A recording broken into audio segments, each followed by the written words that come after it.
চট্টগ্রাম থেকে সারা দেশ থেকে বিতাড়িত হলেও নতুন প্রতিহত করার জন্য চট্টগ্রাম বাংলা ছাত্র সমাজ সবসময় ঐক্য থাকবে ইনশাআল্লাহ।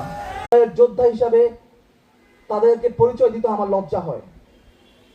জুলাইয়ের কোন যোদ্ধা আমাদেরকে আমাদের আন্দোলনের গতিপথকে পরিবর্তন করেছে।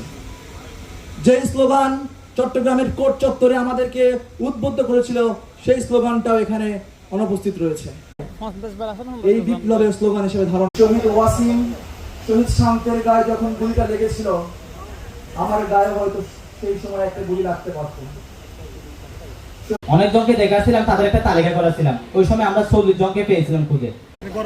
ঠিক এরকম আমাদের কার্যক্রমগুলো এখনো চলমান। চট্টগ্রাম জেলা প্রশাসক শুরু থেকে তখনও মানে আগস্টের তাদের প্রেসক্রিপশন যাতে কোটা আন্দোলন বা অন্য কিছু লিখে দেওয়া হয় যাতে আমাদের চিন্তা সুবিধা হয়। এই জিনিসটা আমরা আহত যারা হয়েছে তাদের আলাদা যাতে একটা ওয়ার্ড করা হয়।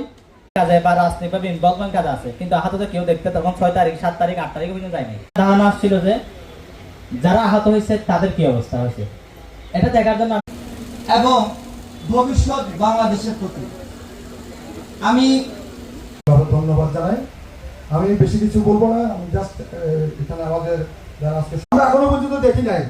আমরা প্রশাসন এবং সর্বস্তরের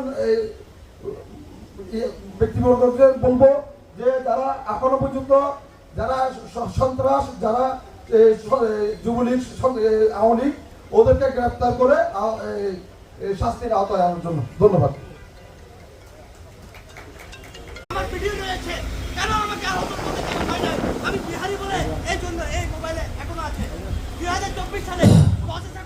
আসসালামু আলাইকুম।